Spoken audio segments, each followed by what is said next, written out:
ka na naman, Paloma Bianca. Oras na ng merienda, Paloma Antonio. Bianca, utang na loob. Huwag mo na ngayon. Marami akong iniisip. Antonio, may iba ka na bang gusto? Sabihin mo sa akin kung meron ka ng iba. Ayokong makita siyang nasasaktan ng ganito. Pero hindi ko na kaya tiisin. Ang merienda niya paulit-ulit. Paano ko ba sasabihin kay Paloma Bianca? Paano kaya sasabihin ni Antonio kay Paloma Bianca ang katotohanan?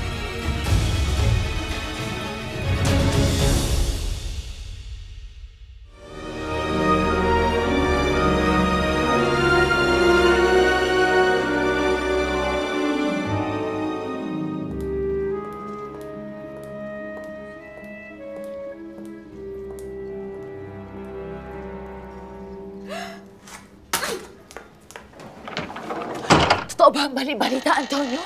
Ano? Paloma Bianca. Ang pinamimigay mo lang hinanda ko para sa'yo. Sa iba, pinigay mo lang kay Consuelo. Oo. Bakit gawa sa akin to, Antonio? Bakit? Dahil sasabihin ko na ba ang katotohanan? Na ang mga hinahanda niyang merienda para sa akin lagi ay kulang sa lasa? Malalaman na kaya ni Paloma Bianca ang totoong nararamdaman ni Antonio?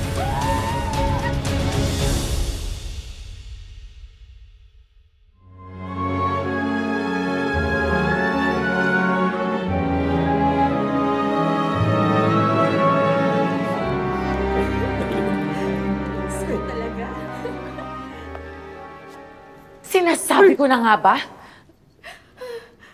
Nakikipagkita ka sa iba tuwing merienda? Nagkakamali ka, Paloma Bianca. Ikaw, Consuelo, huwag kang aalis dyan. Isa kang taksil, Antonio! Matitikman mo ang... Wag! Matitikman mo talaga. Lahat ito, matitikman mo.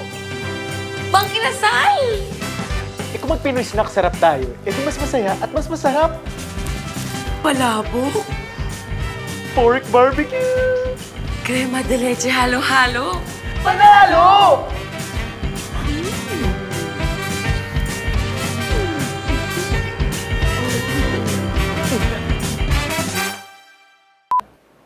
Take 4, 3, 2, 1. Nagkita mo yun, Paloma. Ikaw, Consuelo, huwag kang aalis dyan. Isa kang taksil, Antonio. Matitikman mo ang... Mali. Sinasabi ko na ba? Ay, pagkita ka sa iba tuwing merienda? Nagkakamali ka, Paloma Bianca. Nagkakamali ka, Paloma Bianca.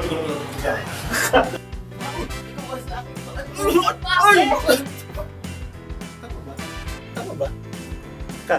Ang ganda. Sinasabi ko na nga ba? Nakikipagkita ka sa iba tuwing Sinasabi ko na nga ba? Nakikipagkita ka sa iba tuwing Lahat ito, matitikman mo.